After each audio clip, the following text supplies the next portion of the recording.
राष्ट्रको जनतालाई न्याय सेवा भएका आदरणीय मित्रहरूलाई म सोसल तौरमा हार्दिक स्वागत गर्दछु। अब श्रीमानहरूको मनमा के जिज्ञासा होला ओशोको बारेमा, साधनाको बारेमा, तपोवनको बारेमा, त्यो जिज्ञासालाई एड्रेस गर्न पाए राम्रो हुन्थ्यो। हजुरहरूको श्रीमानहरूको मनमा के छ जिज्ञासा, त्यस्तो एउटा जिज्ञासा त हामीले राख्नु। हजुर हजुर हामीले अहिले प्लान पायौँ अब सन्डे राम्रै जिज्ञासा हो। पहिला म भनौँ, यो हाम्रो गुरु ओशो पृथ्वीमै एउटा नौलो दर्शन लिएर आउनु भएको छ। सन्तहरू त पृथ्वीमा सधैँ हुँदै आउनु भएको हो, इन्लाइटेड व्यक्तिहरू, बुद्ध पुरुषहरू। तर ओशो अलिकति अनौठै हुनुहुन्छ। उहाँका प्रयोगहरू पनि पहिला कसैले नसोचेका प्रयोगहरू गर्नुभएको छ। त्यस कारणले अबुझ पनि हुनुहुन्छ र आफ्नो जीवनकालमा विवादित पनि धेरै हुनुभयो। उहाँ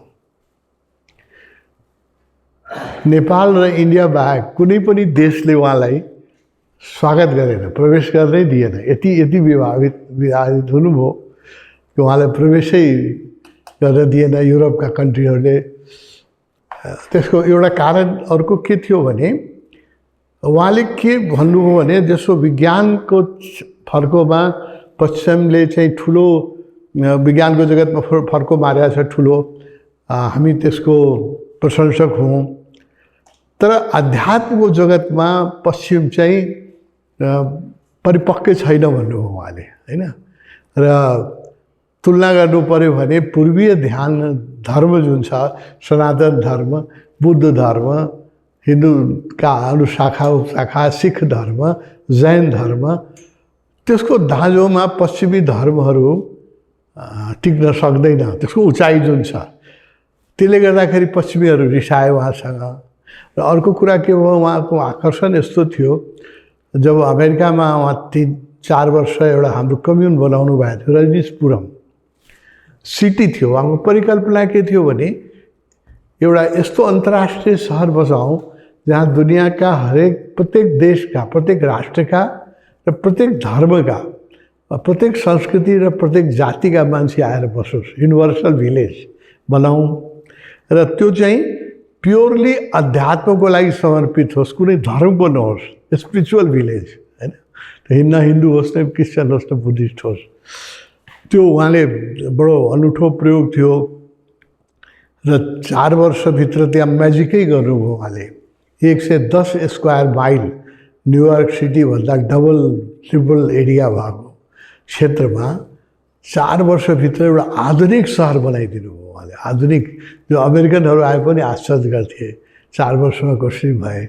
र त्यहाँ उहाँको परिकल्पना के थियो भने, 1 लाख व्यक्ति विश्वभरिका अनेक धर्म, सबै देशबाट, सबै जातिबाट, सबै धर्मबाट, सबै भाषाबाट आएर यहाँ बसुन् र साधना गरून्। र त्यो साधना कुनै धर्मसँग त्यसलाई नजोडौँ, त्यो अध्यात्मसँग मात्रै जोडौँ। र त्यसमा उहाँ धेरै सफल हुनुभयो। 10,000 व्यक्ति आइसकेका थिए 4 वर्षमै। म त्यहाँ 2 पटक गएर बसेँ थिएँ, होइन, हामीहरू। अनि त्यो 10,000 व्यक्तिको लागि एउटा म्याजिकल सिटी थियो, मनी फ्री सोसाइटी, होइन। त्यो सहरमा पैसा नचल्ने नियम के थियो भने, जो त्यहाँ सधैँको लागि आएका छन् उनीहरूले आफ्नो गच्छ अनुसारको आफ्नो घर सम्पत्तिबाट जति मिल्न सक्छ त्यति डोनेट गरून् र त्यसपछि उनीहरूको पुरा केयर आश्रमले गर्छ। औषधिदेखि लिएर लुगाफटा, पैसाको चलन नहुने। यो पहिलो प्रयोग थियो मनी फ्री सोसाइटी। अमेरिकनहरू अलिक डराए 2टा शब्दले। एउटा के डराए भने, कम्युन नाम दिनुभयो, होइन, त कम्युनिस्टसँग मिल्दोजुल्दो। अर्को, अमेरिका त पुरै डलरमा, दर्शनै उसको चाहिँ पैसामा छ सबै, होइन। अब मनी फ्री सोसाइटी भनेपछि कहीँ कम्युनिजम ल्याउन लाग्यो कि यसले, कार्ल मार्क्सको जस्तो परिकल्पना छ त्यो ल्याउन लाग्यो कि। उहाँको के दृष्टि थियो भने, everybody will work according to his ability, जति उसको उमेरको अनुसार, शिक्षा दीक्षाको अनुसार, शारीरिक क्षमताको अनुसार काम गर्छ उसले। र परिकल्पना के थियो भने काम पनि वैज्ञानिक ढङ्गले हामी सिटीलाई बसाइराखेका थिएँ। 3 घन्टा मात्रै काम गर्नुपर्ने। सुरुमा त धेरै गर्नु पऱ्यो, तर उनको दृष्टि के थियो भने पछि गएर जब सिटी एस्टाब्लिस हुन्छ मान्छेले जीविकाको लागि 3 घन्टा काम गरे पुग्छ। किनभने अहिले टेक्नोलोजी यति एडभान्स भइसकेको छ हैन, विज्ञानको साथ। अनि बाँकी 21 घन्टा उसले आफ्नो चरित्र विकास, सांस्कृतिक विकास, सङ्गीत, कला हैन, उसको जे विषयमा रुचि छ त्यो बाँकी 21 घन्टा उसको फ्री आवर हुनुपर्छ। जीविका चलाउनलाई ओशोको यो दृष्टिकोण एउटा हो कि अहिलेको वैज्ञानिक युगमा हामी 8 घन्टा काम गर्नु पर्दैन। ठिक ढङ्गले हामी काम गऱ्यो भने 3 hours is more than enough हैन। र त्यो प्रयोग त्यहाँ भइराखेको थियो। मान्छे म्युजिक सिक्थे हैन, उसको पेन्टिङ सिक्थे, ध्यान गर्थे, उसको जे हबी हो जसमा उसलाई आनन्द आउँछ त्यो 21 घन्टा त्यसको लागि फ्री, 3 घन्टा चाहिँ जीविका चलाउनलाई एउटा काम चाहिँ गर्नु पऱ्यो भनेर हामी सबै काम गर्थ्यौँ। यस्तो थियो परिकल्पना। र हरेक ठाउँमा हरेक चिज फ्री थियो, पैसा। अब जस्तो भिजिटर कोही आउँछ जो थोरै दिनको लागि हेर्न आउँछ भने उनीहरूले आश्रमको गेटको बाहिरै नै $40 पर डे को हिसाबले जति दिन बस्ने हो, अमेरिकाको लागि $40 धेरै पैसा होइन, $40 पर डे को हिसाबले पैसा जम्मा गर्नुपर्ने आश्रम सहरको बाहिरै।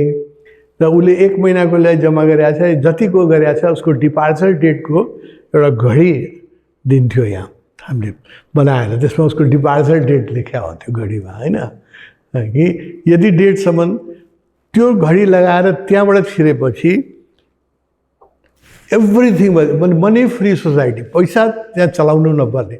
उसको आफ्नो पैसा पनि बाहिर आश्रमको बाहिरै जो ब्याङ्क थियो त्यहीँ जम्मा गर्थ्यो, लकरमा राख्थ्यो। भ्यालुएबल केही लिएर नआऊ, सुन लिएर आऊ, पैसा पनि लिएर नआऊ, त्यो घडी पर्याप्त थियो हैन। भिजिटरको लागि जो हामी आश्रमाइट थियौँ हामीहरूलाई त एभ्रिथिङ वाज फ्री, त्यहाँ बस्ने खाने सबै एभ्रिथिङ पनि परिकल्पनै गर्न सक्नुहुन्न। जाडो आयो, कसैले चाहिँ तातो लुगाहरू राख्थेन, चिसो आउन लाग्यो, अब अक्टोबर आउन लाग्यो भने त्यो स्टोर रुममा थियो, त्यहाँ गएर चिसोको लागि लुगा छान्ने लिने। बर्खा आउन लाग्यो भने बर्खाको लागि जुत्ता, रबरको रेनकोट जे लिनु पऱ्यो सबै लिने। र जब त्यो मौसम समाप्त भयो भने फेरि स्टोरमा जम्मा गरिदिने। होल्डिङ नगर्ने, प्राइभेट प्रपर्टीको एकदमै उहाँ विरोधी हुनुहुन्थ्यो। कि यो एउटा हामीलाई सुन्दाखेरि पनि आश्चर्य लाग्छ, यस्तो सहर उहाँले अमेरिका जस्तो क्यापिटलिस्ट कन्ट्रीमा मनी फ्री सोसाइटी उहाँले 4.5 वर्ष चलाउनु हो। अनि जहाँ भित्र पसेपछि पैसा हेर्दै नपर्ने, भिजिटरलाई चाहिँ त्यो $40 को हिसाबले यहाँ लेखा छ त्यो त्यति घडी देखाइदियो हुने हैन। Everything was free. ट्याक्सी चढ्नु पऱ्यो, त्यो ट्याक्सी रोक्नुहोस्, घडी देखाइदिनुहोस्, जहाँ जानु छ त्यसलाई पुऱ्याइदिन्छ। खाना, बस्न, हेयर कटिङदेखि लिएर मेडिकल, माने कार्ल मार्क्सले जुन परिकल्पना गरेको थियो त्यो एक्चुअली मनी फ्री सोसाइटी न रुसमा बन्न सक्यो न चिनमा बन्न सक्यो हैन। त्यो परिकल्पना मात्रै दास क्यापिटलमा उसले जो परिकल्पना गरेको छ त्यो परिकल्पना रह्यो। ओशोले त्यो बनाएर देखाइदिनु। अहिले यो पनि त्यसको उदाहरण हो। यहाँ पनि जो हाम्रो स्टाफहरू छन् नि, जो हामीहरू जो बस्छौँ, हामीलाई पैसा हेर्नै पर्दैन, खाना टाइममा पाइन्छ हैन, जे चिज चाहियो सब चिज यहाँ पाइन्छ। पैसा चाहिँ बजार जानु पऱ्यो भने कुनै कारणले भने मात्रै नोट खोज्नुपर्छ, नत्र यहाँभित्र चाहिँ पैसाको आवश्यकता पर्दैन। यो हामीले त्यही रजनीशपुरमबाटै सिकेको हो। यो बडो प्रयोग चाहिँ अद्भुत थियो। र religion free, money free, caste free, नेसनलिटीको पनि उहाँ विरोधी हुनुहुन्थ्यो। अब सुन्दाखेरि आश्चर्य लाग्यो। उहाँले के भन्नुहुन्छ भने राष्ट्रियता भने के हो? इनलार्ज क्षेत्रीयता हो त्यो हैन, जातीयताको इनलार्ज फर्म हो।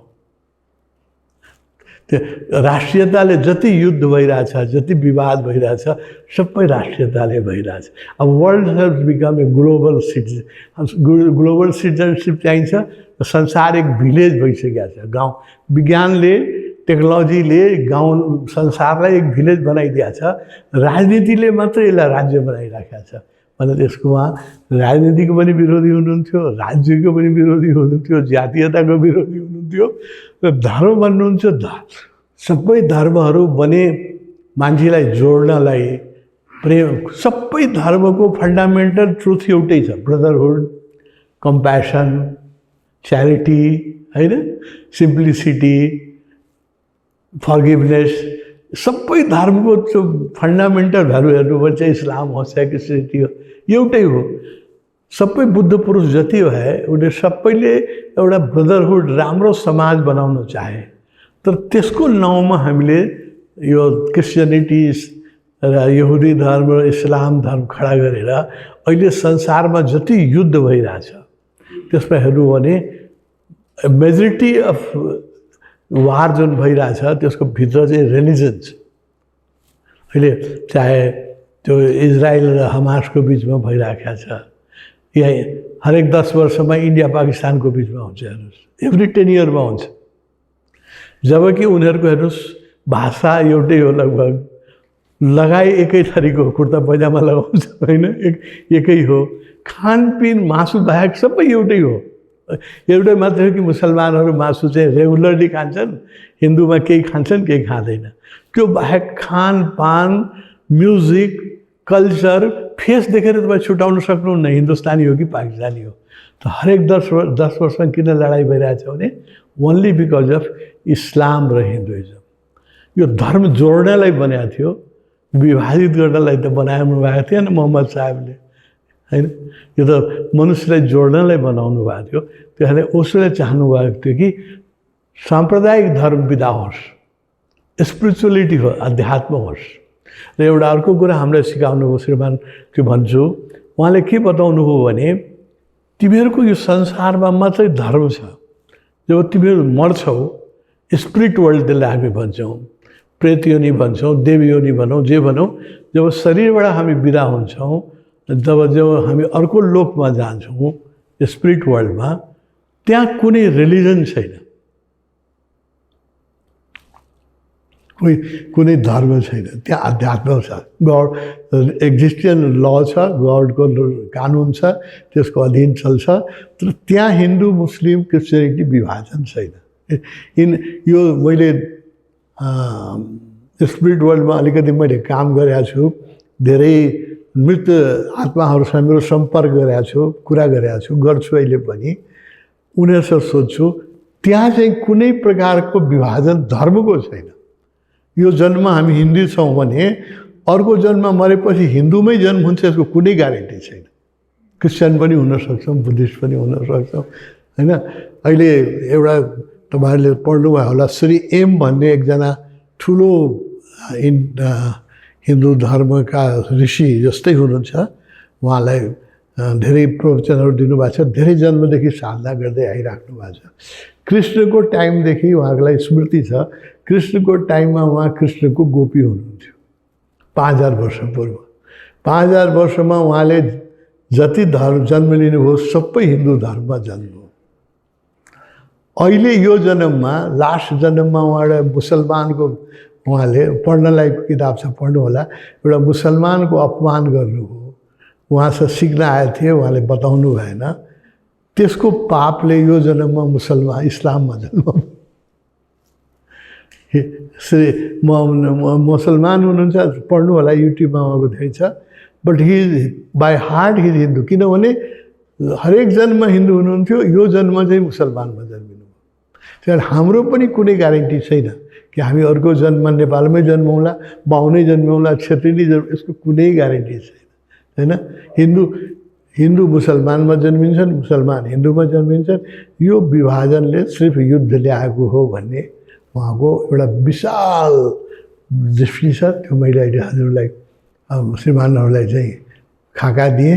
उहाँ एउटा यस्तो संसार चाहनुहुन्छ जसमा युनिभर्सल भिलेज होस् राष्ट्रिय सीमाहरू बिस्तारै कम हुँदै जाओस् र क्षेत्रीय भाषाको यो सबै सीमाहरू कम होस्। उहाँको दृष्टि के हुन्छ भने जीविका चलाउनलाई मान्छेले सातामा 6 दिन 3 घन्टा काम गरे पुग्छ। टेक्नोलोजी यति एडभान्स छ। बाँकी चाहिँ उसको वृत्ति विकासको लागि हैन, उसको आध्यात्मिक विकासको लागि, सङ्गीतज्ञ छ भने म्युजिकको लागि, पेन्टर छ भने पेन्टिङको लागि, राइटर छ भने किताब लेखोस्, so that we can make a better world. यो उहाँको दृष्टि मैले संक्षेपमा श्रीमानहरूको अगाडि राखेँ। अब श्रीमानहरूको केही जिज्ञासा छ भने म हजुर हजुर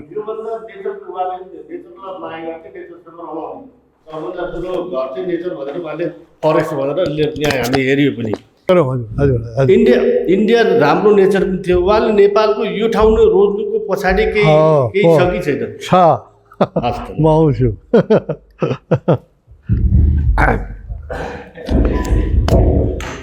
उहाँ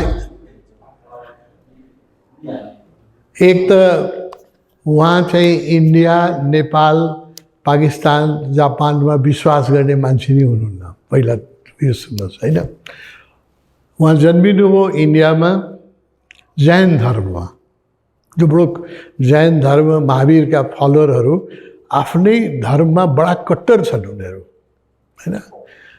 उनका जोगीहरू नाङ्गै हिँड्छन्, प्याज लसुन पनि खाँदैनन् होइन, गोलभेडा खाँदैनन्। उनीहरूको नियम चाहिँ बडा कडा छ। जैन धर्मको नियम चाहिँ हिन्दू धर्मभन्दा पनि बडो कडा छ। त्यस्तो धर्ममा उहाँ जन्मिनु हो र हुर्किनुभयो मध्य प्रदेशमा, पढ्नुभयो मध्य प्रदेशमा, साधना गर्नुभयो उहाँको मध्य प्रदेश र सेन्ट्रल इन्डियामा गर्नुभयो। तर उहाँको दृष्टिकोण चाहिँ सधैँ अन्तर्राष्ट्रिय रह्यो। र अब यो जो मैले उहाँलाई भेटेँ 1969मा, आजभन्दा 56 वर्ष पूर्व मैले उहाँको दर्शन पाएँ। म विद्यार्थी थिएँ, इन्जिनियरिङको इन्डियामा पढ्थेँ। नेपालमा त्यो बेला इन्जिनियरिङ कलेजै थिएन होइन। हामी त्यहाँ सबै इन्डिया या रुस जानु पर्थ्यो पढ्नलाई। त्यो बेला चाहिँ मैले उहाँको दर्शन पाएँ र पहिलो भेटमा नि उहाँले मलाई के भन्नुभयो भने, म अध्यात्ममा इन्ट्रेस्टेड थिएँ। रामकृष्ण मिसनमा, रमन महर्षिको आश्रममा गइरहेको थिएँ। अनेक गुरुहरूबाट दीक्षा ल्याएको थिएँ। तर स्कुल लाइफदेखि नै मलाई अध्यात्ममा पूर्वजन्मको संस्कारले अध्यात्मले तान्थ्यो मलाई। 7-8 ठाउँमा आश्रममा बसिसकेका थिएँ, दीक्षा लिइसकेका थिएँ, त मलाई सन्तोष भइरहेको थिएन। ओशोसँग भेटेपछि मलाई सन्तोष भयो। उहाँसँग भेटेपछि मैले खोजेको जस्तो गुरु भेटाएँ। अनि त्यो पहिलो भेटमा उहाँले मलाई के भन्नुभयो भने, नेपालको आध्यात्मिक सम्भावना धेरै छ। म जुन शिविर थियो त्यसमा म मात्रै एकजना नेपाली थिएँ। उहाँको द्वारिका जहाँ कृष्णको लीला भूमि हो त्यहाँ शिविर थियो 1969मा। त्यो शिविरमा म भाग लिन गएको थिएँ। त्यहाँ उहाँले मलाई के भन्नु, व्यक्तिगत भेटमा उहाँले के भन्नुभयो भने, त्यो एउटा किताब छ, ल्याउँथ्यो इन वन्डर विथ ओशो, फटाफट दिएर नेपालीमा पनि निकाल। मैले लेखेको छु कसरी मैले उहाँलाई भेटेँ, नेपालीमा पनि देखाउँ ल्याऊ। In wonder with Osho.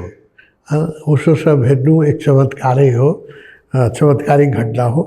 र त्यो पहिलो भेटमा उहाँले मलाई के भन्नुभयो भने, नेपालको आध्यात्मिक सम्भावना जस्तो तिब्बतले बुद्ध धर्मलाई जोगायो। एक समय बुद्ध जन्मिनुभयो त नेपालमा, त एक समय 2000 हजुर श्रीमानहरूलाई यदि ज्ञातै होला, 2007 सालसम्म नेपालमा बुद्धको मूर्ति बनाउने मान्छेले जेल राखिदिन्थे राणाहरूले।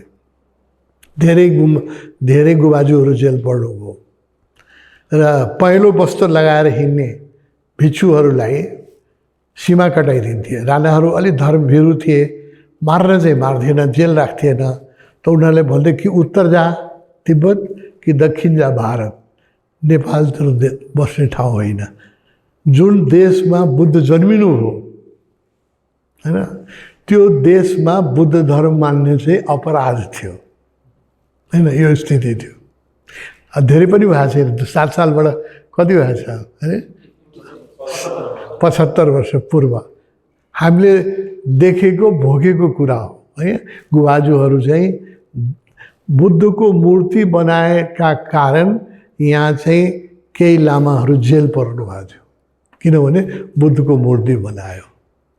तर त्यो बुद्ध धर्मलाई इन्डियाबाट पनि खेदिएको थियो बुद्ध धर्म। इन्डिया पनि जति बुद्धका यो श्रीलङ्काबाट आउनुभयो, उहाँको नाम बताउँदा पनि नाम धम्मपालले उदय गर्नुभयो बुद्ध धर्मको इन्डियामा। इन्डियामा पनि बुद्ध धर्म 1901 सम्म बुद्ध धर्म इन्डियामा पनि हराइसकेको थियो। बोधगया हिन्दू महन्तहरूको हातमा थियो, कुशीनगर हिन्दू महन्तको हातमा थियो, श्रावस्ती हिन्दू महन्तका महन्तहरू थिए सबै है, बुद्धिस्ट कोही पनि थिएन त्यहाँ। यहाँ मायादेवीको मन्दिरमा 2007 सालसम्म बलि दिन्थ्यो, लुम्बिनीमा खसी काट्थे, किनभने मायादेवीलाई के भन्थ्यो वनदेवी हो। यहाँ त्यो बेला जङ्गलै थियो सबै होइन, त्यो एरिया नै जङ्गल थियो। अनि वनदेवी हो, वनको देवी हो, यसलाई चाहिँ बलि दिनु। मायादेवीको मन्दिरमा बलि दिइन्थ्यो र मायादेवीको मन्दिरको पुजारीको छोराहरू अहिले पनि जीवित हुनुहुन्छ। म धेरै सुरुदेखि त्यहाँ गइराखेको हो। सबै बाहुन पुजारी हुन्थ्यो त्यहाँ, बुद्धिस्ट कोही पनि थिएन, बाहुन पुजारी थिए।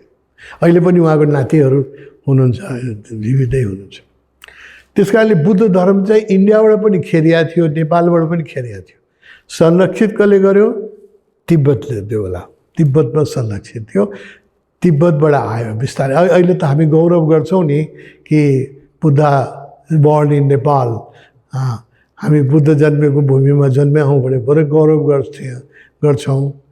तर धेरै दिन भएको छैन बुद्ध पोखरामा बुद्धको ऊ बनाउने हुनुहुन्थ्यो, उहाँको नाम म बिर्सिरहेको छु, उहाँ जेल पर्नु भएको थियो। त्यो बुद्धको स्तूपा बनाएका, नाम हेर्नु होला, शान्ति स्तूपा बनाउने, उहाँ जेल पर्नु भएको थियो। शान्ति स्तूपा बनाएको कारणले जेल पर्नु भएको थियो। शान्ति स्तूपालाई आर्मी लगाएर भत्काइदिएको थियो होइन। यस्तो स्थिति थियो नेपालमा।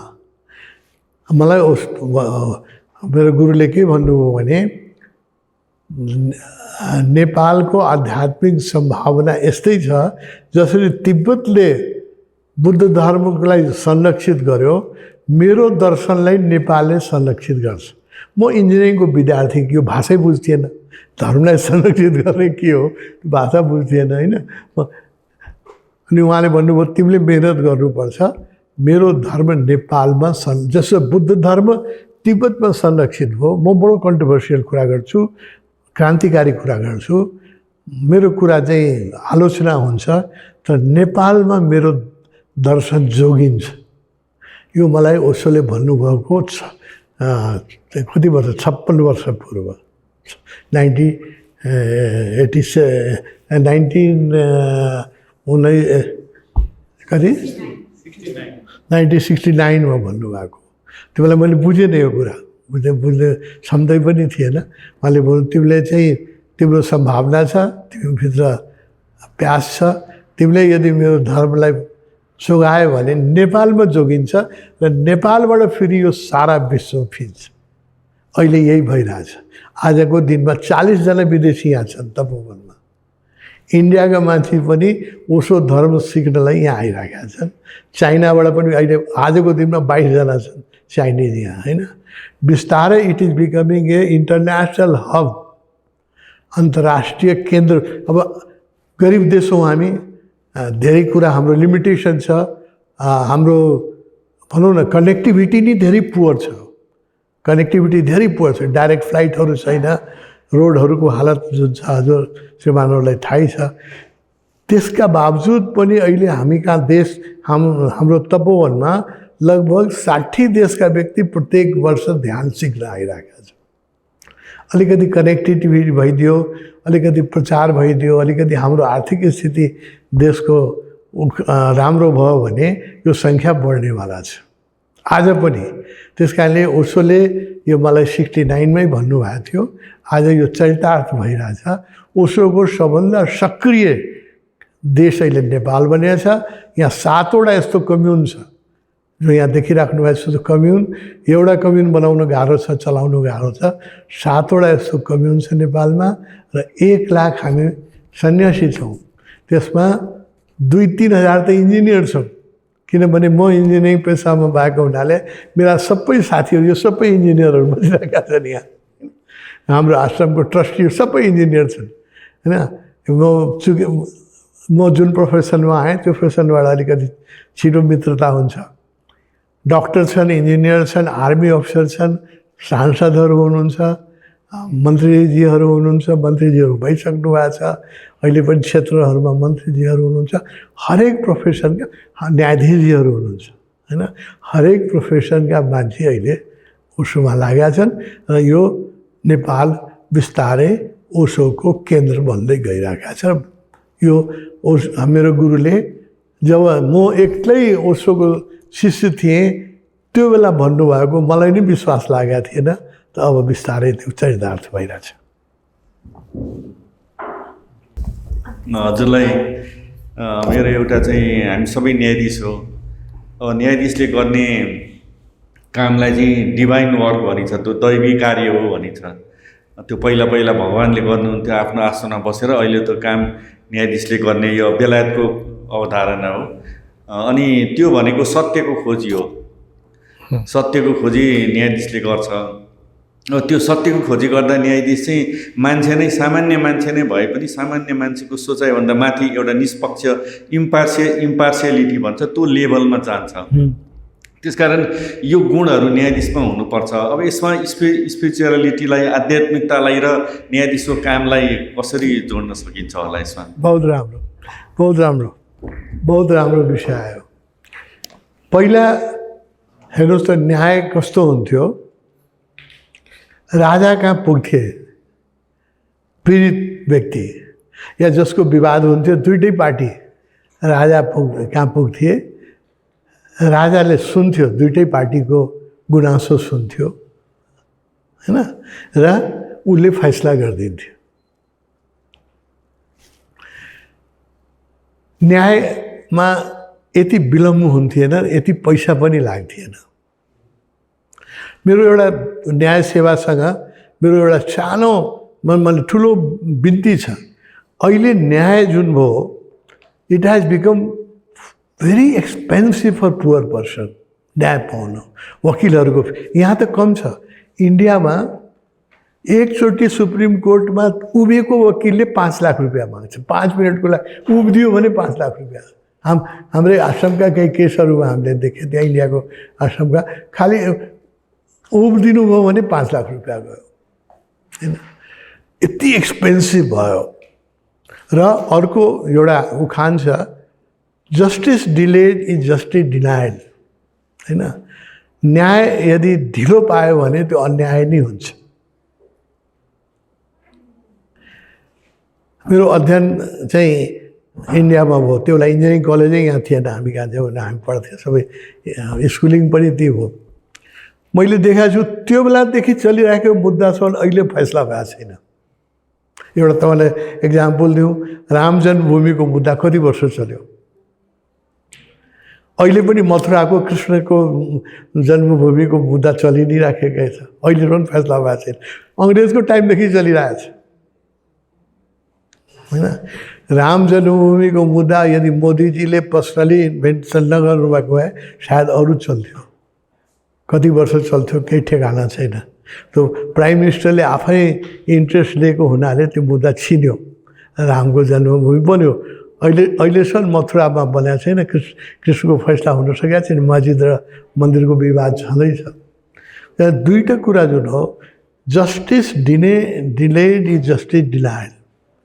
यो न्यायमा जो यत्रो ढिलो हुन्छ त्यो अन्याय भयो यो होइन। मेरो व्यक्तिगत बिन्ती, अब त श्रीमानहरूभन्दा अगाडि अरू कसको हुनसक्छ, मेरो व्यक्तिगत बिन्ती छ, न्याय सेवालाई छिटो छरितो बनाऊ, एकदम जरुरी छ। अहिले धेरै जग्गाहरू छ कि हजुरबुवाले मुद्दा लड्नु भएको अहिले नातिले पनि त्यो छुट्टा छोडाउनु पाएको छैन होइन। त्यसै यो चाहिँ न्याय सेवालाई कसरी छरितो बनाउने यो एउटा चाहिँ श्रीमानहरूले चाहिँ यसमा हेरिदिनु पर्यो। र अर्को कुरा जुन इन्डियामा त ज्यादै नै एक्सपेन्सिभ भइसक्यो के मुद्दा लड्नु भनेको, डराएर मान्छेले छोडिदिन्छ, सक्दैन पैसा राख्न होइन। एक वकिलको फी यति हाई छ र यति लामो लड्नुपर्छ कि मान्छेले छोडिदिन्छ। यो दुईवटा न्याय सेवामा सुधार मैले व्यक्तिगत रूपले श्रीमानहरूभन्दा राम्रो कहाँ मैले मञ्च पाउने, यो मेरो मनको गुनासो पोख्न पाइरहेको छु। यो दुईवटा काम हुनुपर्छ। Justice should be not delayed, on टाइममा जस्टिस हुनुपर्छ। यति लामो जस्टिस जानु हुँदैन। पहिला राजाले कसरी न्याय गरिदिन्थे, दुईवटा पार्टीको कुरा सुन्यो, एक प्रमाण छ भने सुन्यो, तुरन्तै फैसला हुन्थ्यो होइन। र त्यसमा धेरै पैसा पनि खर्च गर्नु पर्थेन, पार्टीले गरेर दिनु पर्थेन। यो न्याय सेवाको लागि सुधार गर्नुपर्ने मलाई जस्तो लाग्छ। यसमा लिग एन्ड युले अलिकति काम गरेको छ हजुर, त्यो सिक्न लायकको काम छ। लिग एन्डले जब उसले सिङ्गापुरमा पनि महाभ्रष्टाचार थिए, महाअन्याय थिए, महापिछडापन थिए, म लिग एन्ड युलाई यो युगको देउता जस्तै म रेस्पेक्ट गर्छु। उसले सिङ्गापुर मात्रै बनाएन, एसिया बनाउने एउटा मोडल बनाइदियो उसले। त्यसैमा त्यही मोडलमा सिकेर चाहिँ चिनमा चाहिँ टेन स्याओपिङले त्यो रिफर्महरू गर्यो नि, ली कुआन युलाई नि गुरु मानेर गरे हो। र अहिले जुन चाइनाको जुन प्रेसिडेन्ट हुनुहुन्छ सी जिनपिङ, त्यो पनि उहाँ लु कुआन युकै चलाउनुहुन्छ। त्यही उहाँले कम्युनिस्ट भए पनि एकदम ओपन गर्नुपर्छ चाइनालाई इन्भेस्टमेन्टको लागि होइन। लु कुआन यु चेकबाट सिक्नुपर्छ। उसले एउटा के भन्यो भने कर्मचारीलाई पुग्ने तलब दिएन भने भ्रष्टाचार हुन्छ। जति कानुन बनाए पनि हुँदैन होइन। उसलाई त खाना लाउनलाई पुग्नु पऱ्यो नि। अब आज नेपाल काठमाडौँको स्थिति हेरिबक्नुहोस् त, हाइएस्ट स्यालेरी यहाँ सचिवको पनि 70-75 हजार होला। सबभन्दा निजामती सेवामा पुग्न सक्ने त सचिवै हो नि, त्योभन्दा माथि त पुग्न सकिँदैन। निजाम 70-75 हजार होला। यदि सचिवको घर छैन काठमाडौँमा भने उसको स्ट्यान्डर्डको घरको भाडा कति हुन्छ भन्नुहोस् त। र उसको दुईवटा छोराछोरी छ भने दुईवटा छोरी पढाउनलाई नै त्यो पैसा जान्छ। So he can do only one thing, either he can take a house on rent or he can educate his children, या आफ्नो परिवारको खानापिना गर्न सक्छ। साधारण 75,000 रुपियाँमा बहुत लाइभियसली परिवार खान सक्दैन अहिले नेपालको महँगीमा। त्यस कारणले भ्रष्टाचार जुन हो त्यो चाहिँ अप्सनल रहेन। अब यति श्रीमानहरूले मलाई माफ गर्नु होला, नेपालमा यो कम्पल्सरी भइसक्यो। इट्स नट किन मैले बच्चा जन्माएँ भने उसलाई त मैले पढाउनै पऱ्यो, उसलाई खाना त दिनै पऱ्यो। श्रीमती ल्यायो भने उसलाई त मैले पाल्नै पऱ्यो होइन। कहाँबाट ल्याउने मैले? मेरो स्यालेरीले पुग्छ? एउटा इन्जिनियरको स्यालेरी 30,000-35,000 हुन्छ। 30,000-35,000 मैले के गर्छु? त्यस कारणले भ्रष्टाचार चाहिँ नेपाल जस्तो देशमा it is not a optional subject, it is a compulsory, बाध्यता भनौँ, कम्पल्सरी त भनौँ, बाध्यता भयो। यो हामीले दूर गर्नु पऱ्यो। त लु कुआन युले यो देखाएको थियो र उसले चाहिँ के गर्यो भने स्टाफ घटाऊ, स्यालेरी बढाऊ। र त्यहाँ प्राइभेट सेक्टरमा काम गर्ने जति मान्छे थिए उनीहरू नेपालमा पनि छ। प्राइभेट ब्याङ्कमा काम गर्ने मान्छेले 10 लाख रुपियाँ महिनासम्म तलब लिइरहेछ आज। सचिवजीले चाहिँ 75,000मा 75,000 पनि छ कि छैन मलाई थाहा छैन। 75,000 सचिवजीले चाहिँ 75,000मा घोटिराख्नु भएको छ। ब्याङ्कको म्यानेजरले 10 लाख रुपियाँ लिइरहेछ। 10 लाख त न्यूनतम हो 10 लाख। डक्टरले 20-20 लाख लिइरहेको छ। प्राइभेट हस्पिटलमा डक्टरहरूले 20-20 लाख रुपियाँ स्यालेरी लिइराख्नु भएको छ प्राइभेट हस्पिटलमा। गभर्मेन्टमा त हुँदैन। गभर्मेन्टमा त फेरि यही गभर्मेन्ट स्केलमा काम गर्नुपर्छ होइन। अब त्यो यो त अनि भ्रष्टाचारको जडमा त यो छ नि, यो छ।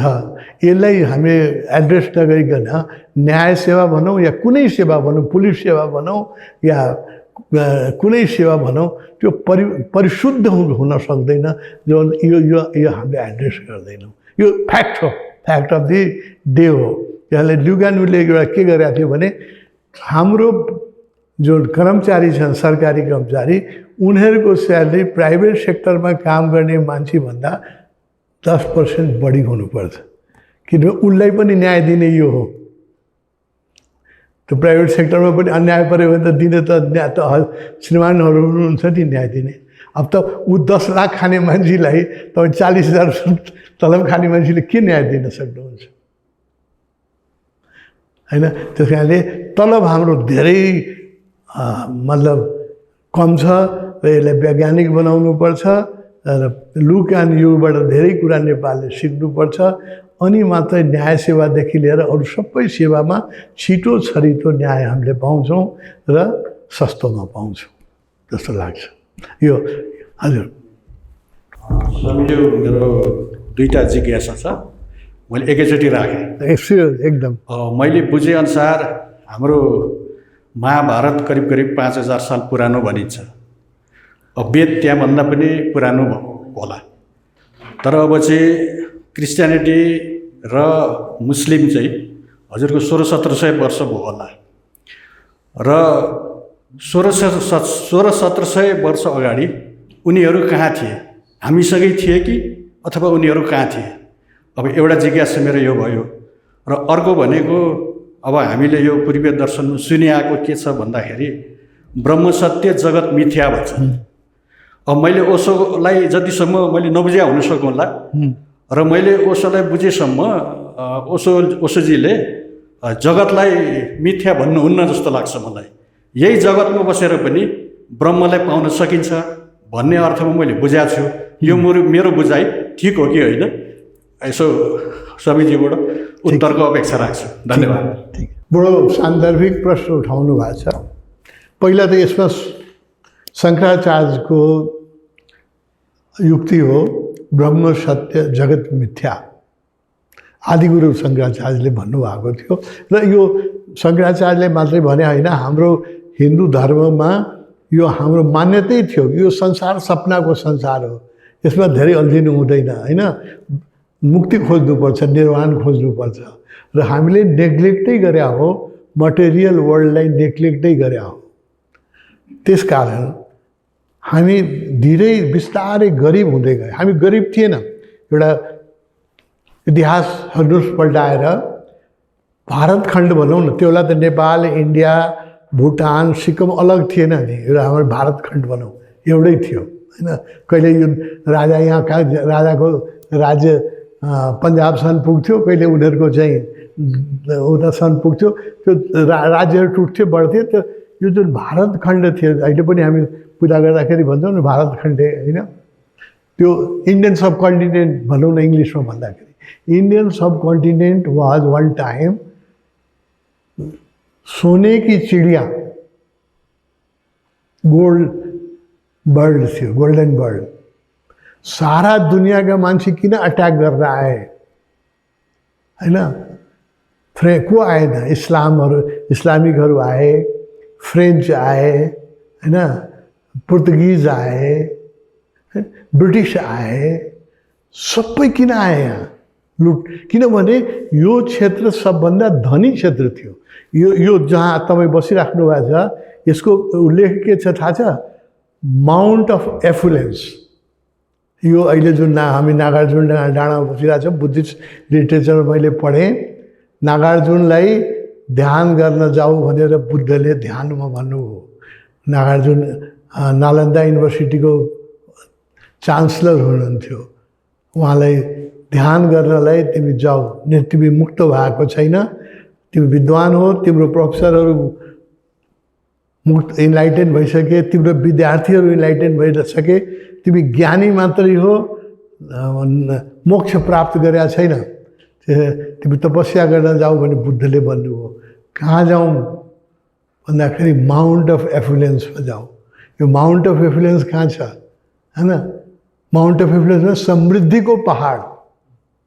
यो समृद्धिको पहाड कहाँ छ भने यहाँको नक्सा बताइदिनु भयो। त्यस कारण नागार्जुन आएर यहाँ तपस्या गर्नुभएको हो यही क्षेत्रमा। त्यस कारणले यो अहिले पनि नागार्जुन वन भन्छौँ न यसलाई हामी, होइन? नागार्जुन तपस्या किन माउन्ट अफ एफिलेन्स भन्थ्यो भने मैले त देखेको छौँ, श्रीमानहरूले पनि धेरै देख्नुभयो होला। मैले बच्चा हुँदाखेरि म जनकपुरमा जन्मेको, होइन? हाम्रो बैलगाडा चामल हामी बेच्नलाई हाम्रो हजुरबुवा इन्डिया जयनगर जानुहुन्थ्यो चामल बेच्नलाई, र त्यो पैसाबाट लुगा फाटा तेल साबुन किनेर ल्याउनुहुन्थ्यो, होइन? एक दुई होइन, सैकडौँ बैलगाडा चामल जान्थ्यो।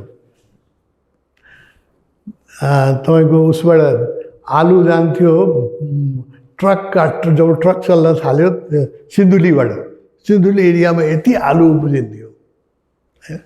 त्यहाँबाट ट्रक आलु जान्थ्यो इन्डियामा बेच्न।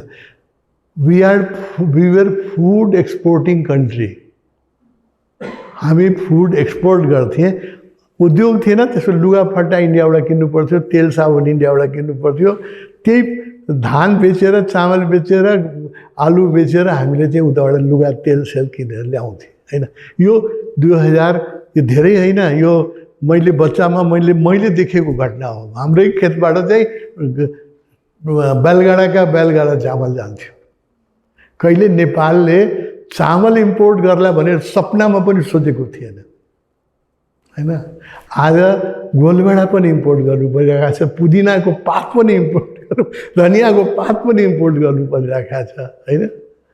यही काठमाडौँमा यति यो ब्ल्याक कटन सोइल भएको हुनाले यति तरकारी उब्जिन्थ्यो यहाँ। अहिले त पहाड, म 2007 सालमा जनकपुरबाट काठमाडौँ आएँ, त्यो बेला यति तरकारी उब्जिन्थ्यो, काउली, आलु, साग, होइन?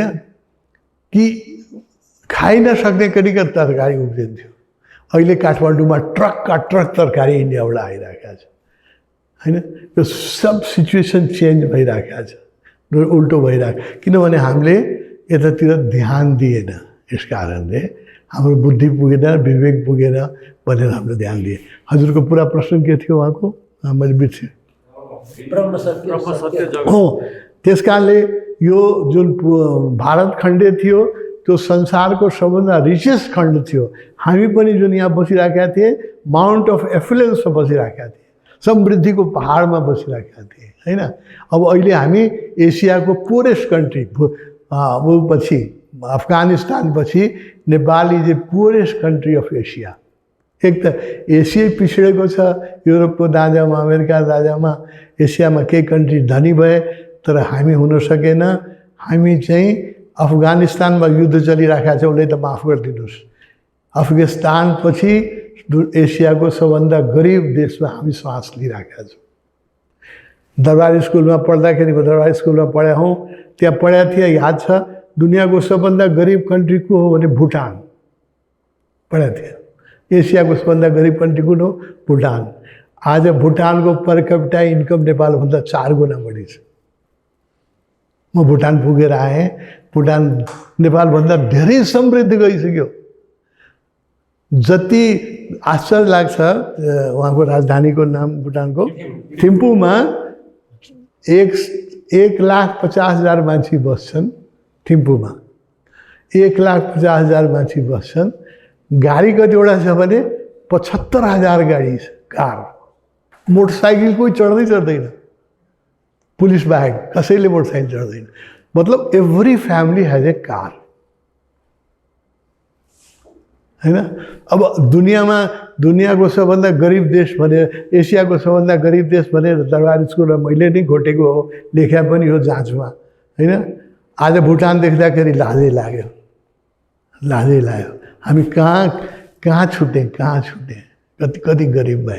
त्यस कारणले यसको एउटा कारण के हो भने, एउटा अहिलेको त नेपालको गरिबीको कारण त हाम्रो पोलिटिकल विवेक नपुगेको हो, तर यो पुरै क्षेत्र जो इन्डियन सब कन्टिनेन्ट जो गरिब हो, यसको कारण ब्रह्म सत्य जगत मिथ्या हो। हामीहरूले संसारलाई नेग्लेक्ट गरे र ब्रह्मको खोजमा मात्रै लागे।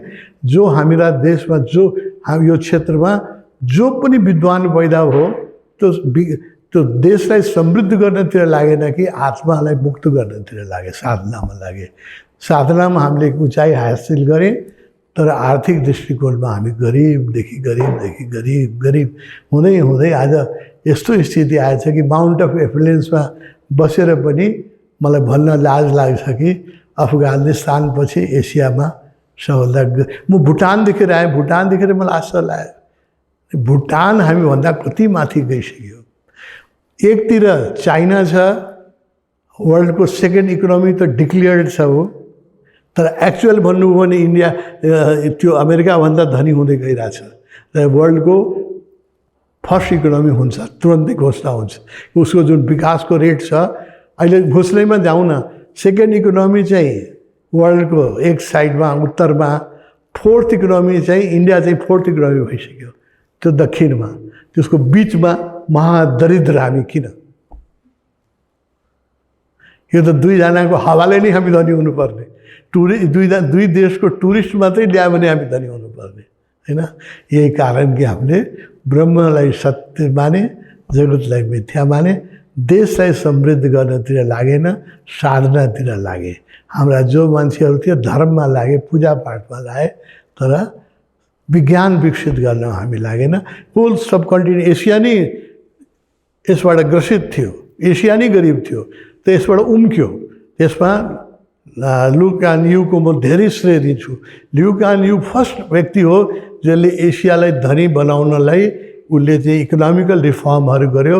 सिङ्गापुरको पासपोर्ट आज वर्ल्डमा अमेरिकाको पासपोर्टभन्दा बलियो छ। सिङ्गापुरको पासपोर्ट लिएर तपाईँ वर्ल्डको कुनै कन्ट्रीमा जान सक्नुहुन्छ, तपाईँलाई अन एराइभल भिसा दिन्छ। अमेरिकन पासपोर्टभन्दा बलियो छ सिङ्गापुरको पासपोर्ट होइन। त्यसको पछाडिको चाहिँ एकजना छ। म नेपाल आमासँगै प्रार्थना गर्छु भने एउटा सानो लुकान नाम लुकान यो नेपालमा पनि जन्माइदियो। एकजना, one man can make A country, एकजनाले बनाउन सक्छ। त्यसले ब्रह्मसत्य जगत मिथ्याले हामी दुःखी भइरहेछौँ। अब हामी ओशोले जुन भनिराख्नु भएको छ, ब्रह्म पनि सत्य हो, जगत पनि सत्य हो, र जबसम्म शरीर हुँदैन तिमी साधना कसरी गर्छौ? Body should be given the same importance. जो आत्मालाई जति हामी महत्त्व दिन्छौँ, शरीरलाई पनि त्यत्तिकै महत्त्व दिनुपर्छ। स्वस्थ शरीर हुनुपर्छ र स्वस्थ घर हुनुपर्छ, खानपिन राम्रो हुनुपर्छ, अनि धर्मको यात्रा पनि। जुन दिन हामी कहाँ बुद्ध जन्मे त्यो दिन हामी एफ्लुएन्ट थिएँ, धनी थिएँ। र बुद्ध कहाँ जन्मे? राजदरबारमा जन्मे। त्यस कारणले भौतिक सुविधा चाहिँ चाहिन्छ भन्ने हाम्रो गुरुको भनाइ छ। र उहाँले के भन्नुभयो भने ब्रह्म सत्य जगत मिथ्या बिर्सिनुपर्छ। अब के सुन्नुपर्छ भने ब्रह्म पनि सत्य हो, जगत पनि सत्य हो। जगत पनि सुन्दर बनाउनुपर्छ, अनि ब्रह्मको पनि खोज गर्नुपर्छ।